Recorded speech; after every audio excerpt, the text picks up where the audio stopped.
Content warning. The stories and themes shared throughout this podcast may contain themes that can be distressing for you. If needed, please pause and do what you need to do to take care of yourself. If needed, please reach out to a mental health professional for support.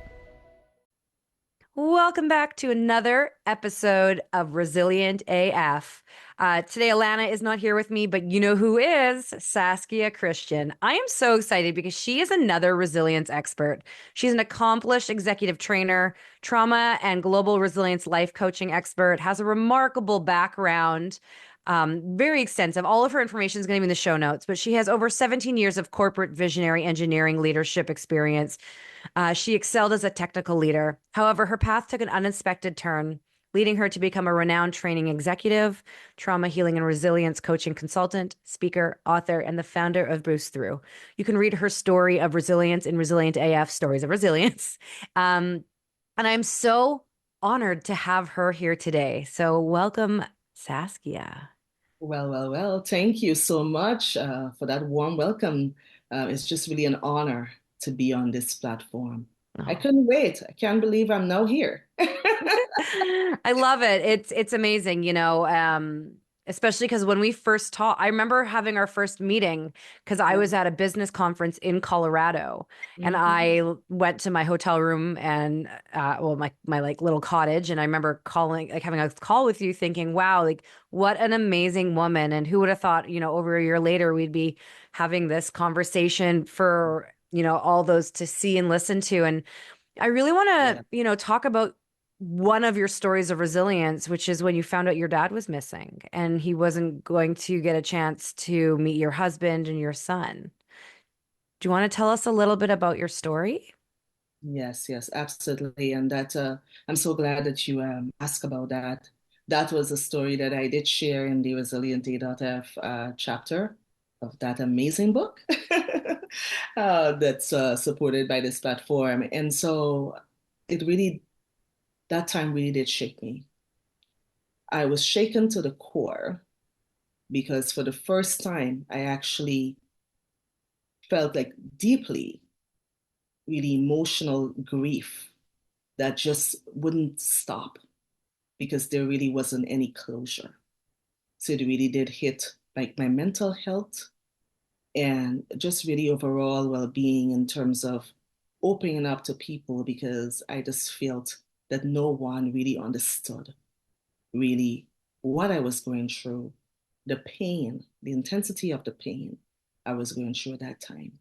And so it really did underscore that not having closure is really um, adds significant impact on the grief that you're experiencing. So that's something that carried me for several years since my father been missing in my birth country of Guyana.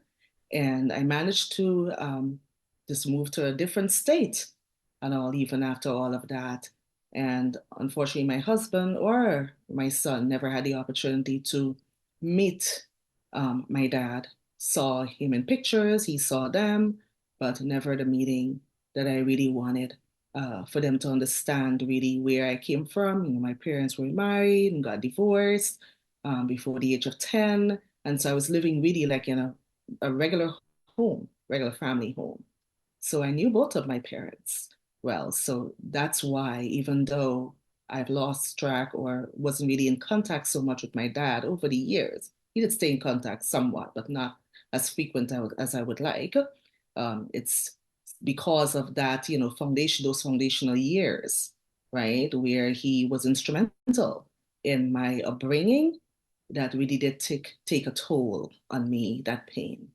And so I'm just grateful for the all the instruments, all the tools, the resources, and the strategies that I have gained as a trauma and resilience life coaching consultant, right? Because I was really intentional in saying, okay, this grief really stays with me, right? I don't want another person to be hurting like this Yeah. because we all have different tolerance. Some people really just can't take it anymore and we just leave the earth, right? That's a Yeah. decision that's a painful one, that we often say, oh, wow, I wish if I could, I wish if I this, I wish if I that. But then often, how often do we really look back and see the things that we could have done really and be intentional in terms of doing those things so that another person wouldn't necessarily, suffer like that or maybe decide to take their own life. And in my particular case, I'm a woman of faith. So that helped me. That's how what kept me grounded. Yeah. And if it wasn't for that, I'm not sure if I'll be here. So Wow. Wow. Thank you. Thank you so much for sharing. And I can't even imagine what that would have been like. If you're okay with it, I'd love to go a little deeper. I have a few questions for you. sure, sure, no problem. When was it that your father went missing? So that would have been, say, roughly 2018, 2019 or so. And That's and the last time I lost contact with him. and do you know what happened? Like what are the possible scenarios? Like he was in Guyana. How did he go missing? Like what can you walk us through that a bit more? Because some of us, well, a lot of us have never experienced that. And Yes. So yeah. like I'd say, and thank you for asking. It's really difficult for me to speak on, even, and you're the most you're the easiest person to speak to. But yet And just still. share what you like, don't if you, I think you get even to yeah. yeah, so I think with my dad, like I said, we weren't really very, very close. He would call, occasionally I would call, but for some time I didn't hear from him. And then when he called, it was a very was very distraught. Mm, So I can see that there was some mental struggle at that particular time, and talking about his neighbors and not trusting them and those things. And he was living with someone, he had a spouse. And so I said, okay, anything you need. It was really hard for me to just be on the other side of the world asking, someone in so much pain, mhm. what they needed. Right. And so, and of course, quite a bit of that, some of that I'm going to bring out in my book that I have coming up on The Power Within, my first solo book, where I just go through everything, all the stories in my journey, my personal stories that caused me to really navigate from adversities into triumph and Yeah. just do more than survive but thrive. That's really resiliency. But yes, so with my dad called, that one, Sunday call, it really did shake me to the core, and I had no idea. I felt so helpless because I wanted to do so much, but there's really nothing. Somebody's talking to me, I can barely recognize them. There's nothing I can do. I'm asking different things, and it doesn't seem as though anything was the solution really to the issue. And so after that, it was just, he just vanished. Right? Just vanished. So when, I asked the spouse really what's going on, and it's like he couldn't locate them. And I don't know if it's, streets of Georgetown. I have no idea. Wow. But we did try to look out for him and try and even send people to look for him. And just no sort of I'm so sorry. it's okay. It's one of those things where it made me into the person who I am, and the compassionate person, the person who is authentic and understand that there's a deeper layer than when you just watch a particular person. It's much deeper than that, much more complex than that. And you are to take the time as much as you can and really inquire about someone else's well-being and not just take it for granted that everyone is okay or pretend that everyone is okay, because everyone is not okay. That is true. I am so sorry you went through that. I can't imagine like, the stress, the sadness, all of the feelings that you went through. Like that just sounds like a really like painful, scary experience, especially because you are on the other side of the world. How 2018, so now we're in 2024. So over the last few years, how have you um honored his memory or legacy and help yourself get to a place of peace? Well, that's another great question.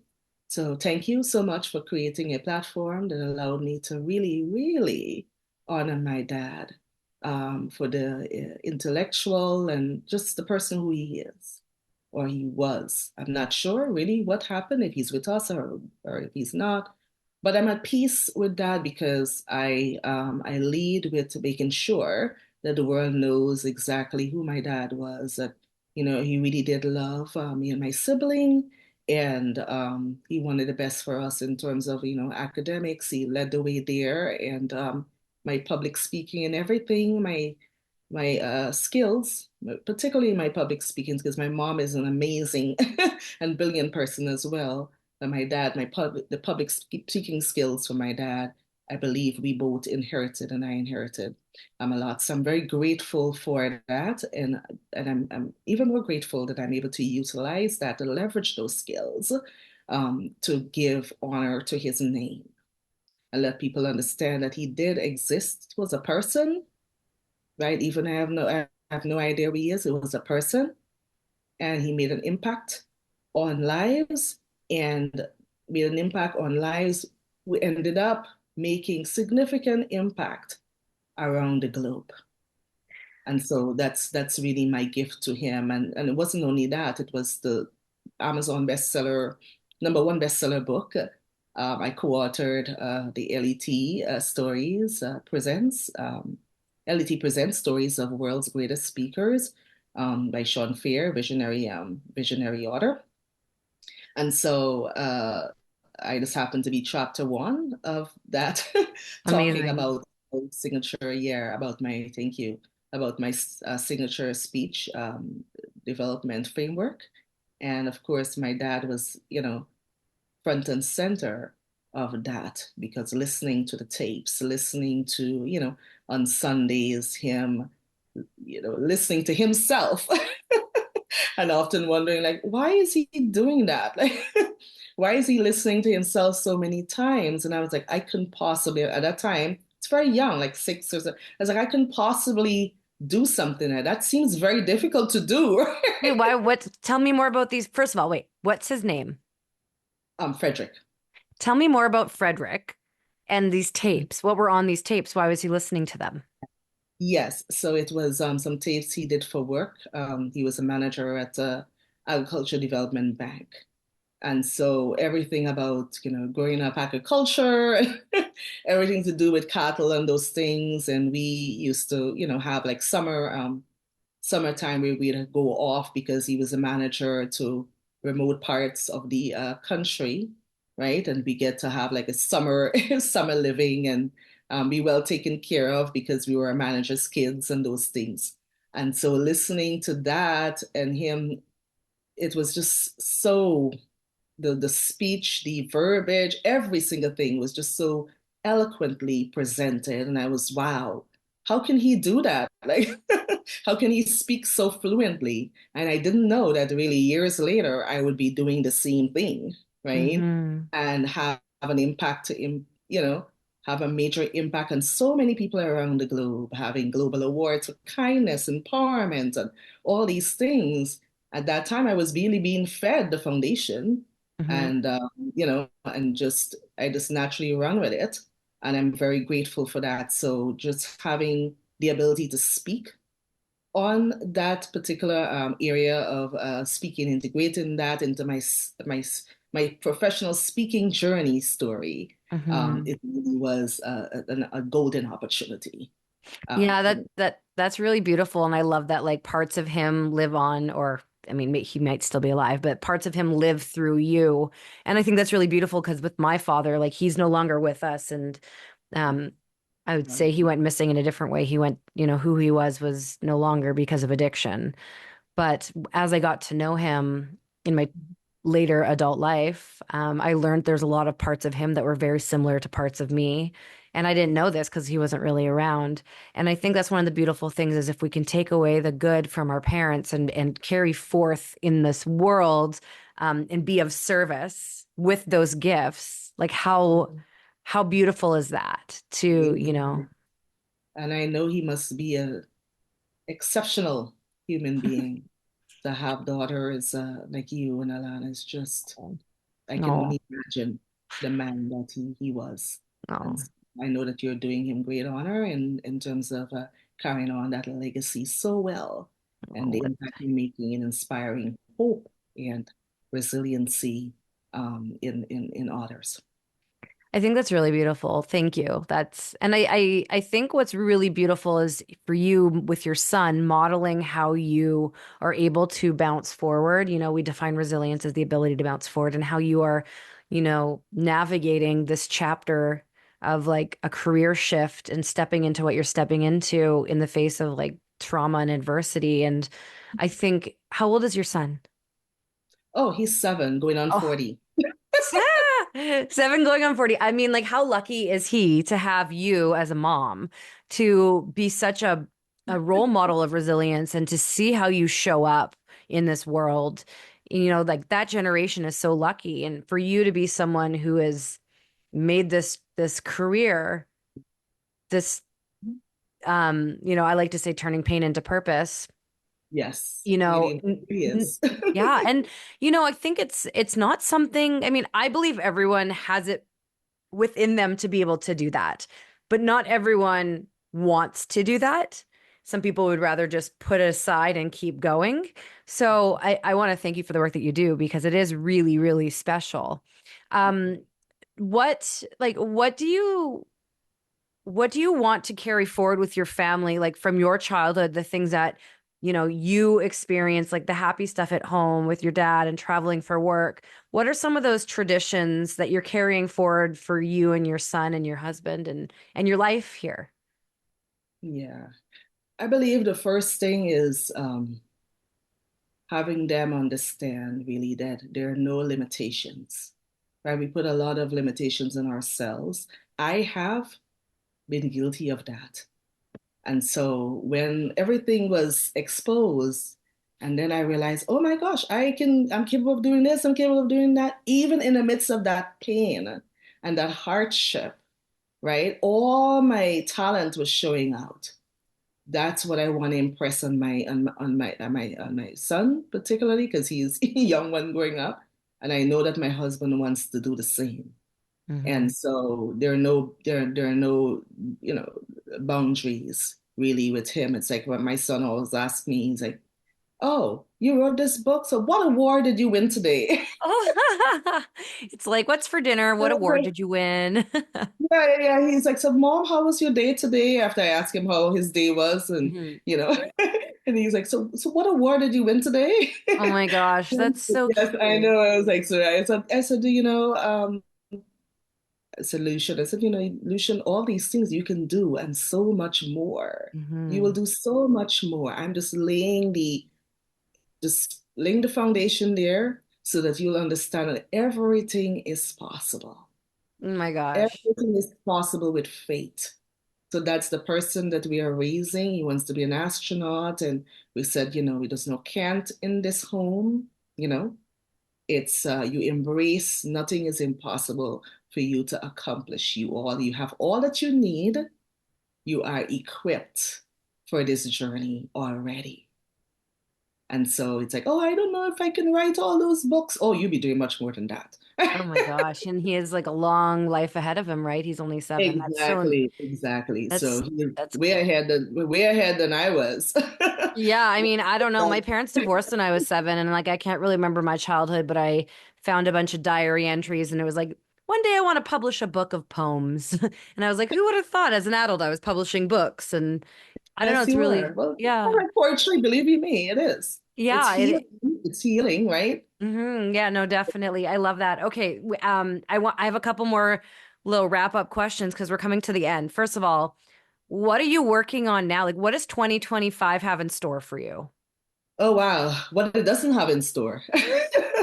So, first of all, I am happy to say that I will be releasing my new book, solo book, The Power Within, embracing authenticity and just sparking that global transformation. That's really what it is. And it's going to be We followed up with several anthologies around the themes that were covered in the main book, The Power Within. And that's really me, the authentic me, the real me being exposed there for the first time. And just people will definitely get a takeaway that I was meant. The journey prepared me to be a global resilience ambassador and trailblazer Yeah. because of those circumstances that I have had to endure and just walk through and come out on the other side, triumphantly. So yes, that, and then the word, like the awards. I'm very grateful for my work being appreciated in such an amazing way. The Global Society of Female Entrepreneurs, Kindness Awards, Change Leadership Award, Visionary Authorship Icon, and it's really, I say these things not to just say these things, but to understand that it's all towards a mission of making sure that people know that they are capable of becoming the best version of themselves, right? They are capable of that too. So I just happen to be the poster child leading the way, right? Leading the example. And that's really what those awards are, it's really true testament of, right? Yes, if I can, you can as well, because I came literally from zero, Yeah. right? And so can you, right? So we all have it within us, the superpower and everything. And it's just such a gift. And next year, in terms of opportunities, the coaching, consulting, quite a those open. And most importantly, I had an opportunity of a lifetime to be a celebrity ghostwriter. So I am beyond like You're a ghostwriter for a celebrity? celebrity ghostwriting initiative I'm now a part of. And so those opportunities will be coming because I am all signed on and I am so. You're amazing. Oh, you're amazing. Okay, so if people are listening, they're falling in love with you, they want to follow you, your book's coming out, they want to meet you, where can people find you on social media? Yes, absolutely. They can find me on, first of all, my website, BoostThru, BoostThru.com/contact. You can just hit me up for 30 minutes, 60 minutes consultation. Mhm. And so we can explore your needs and how we can actually help you in your resilience building journey. And then, of course, I'm very much active on LinkedIn, LinkedIn and Saskia, dash Christian, and also on Facebook as well. On the BoostThru and Instagram, you have those social media handles on the BoostThru as well on Instagram and YouTube. Yeah. So All the yes, links are in the show that's notes. You don't everywhere. have to remember it. But anyways, follow her. She's amazing and she's such a what I really love about you is you're such a cheerleader. You believe in collaboration over competition. You believe in helping other people rise, like a phoenix through the ashes. And I think that's what's really beautiful about the work that you and I both do is we believe in helping each other up and being that hand to pull them up, through the flames. And so please follow her and connect with her. She's just such a bright light. And I'm so grateful for you and the support that you've given our community. Yeah. And I'm just honored that you're part of our, co-author collective and that you're part of our legacy and, together we rise. And it's interesting because, I've been making a big shift into the world of grief coaching, Yes. resilience coaching. Excellent, And by the way. Yes. yeah, and it's just, really stepping into a world of um, helping others through their pain and just it really brings me so much life to help people through it because we've been there. Yeah. And so I know that you do similar work, so that's amazing. So Yes. one final question for you. Sure. What advice do you have for someone who is maybe their parent goes missing or there's an unexplained, loss or disappearance of a parent or a loved one? Like, what's your advice to those people? My, my advice is to take care of yourself first, really. So just your self-healing has no timeline, right? It's unique. Well, actually, it has its own timeline, and it should never be dictated by anyone else, no matter who they are to you. And I know there are a lot of loved ones who really do mean well, but until you actually walk in those shoes, right? In the circumstances and the pain and the suffering, you're not able to, and you're not an expert in that. And so we don't, our feelings don't need to be validated by anyone. And then the same thing with boundaries, right? Making sure that you do put those boundaries in place so that you can preserve yourself, you can have self-healing, and you can maintain healthy relationships with everyone, but you're allowing yourself to have that emotional space so that you can really truly grieve and be vulnerable, all in a safe manner without feeling pressured by the external environment.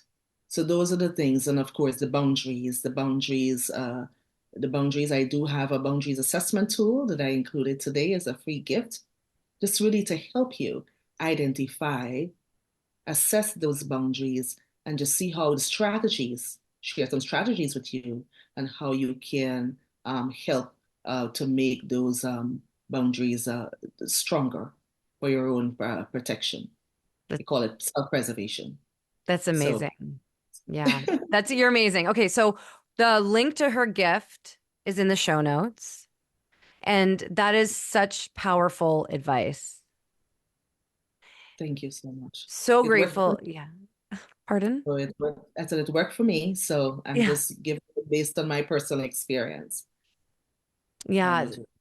I mean, that's for people who've been through stuff, the best of lessons from the worst experiences are some of the best pieces of advice. And so thank you so much for joining us on Resilient AF. Thank you. You're such a gracious host. Thank you so much for just Oh, the dialogue. I don't even call it questions, just the free dialogue. yeah. And it's for really caring and being an authentic soul. I'm very grateful for you and for this platform. And I know that you will impact so many lives for good based on, how you're going about doing things and your heart posture.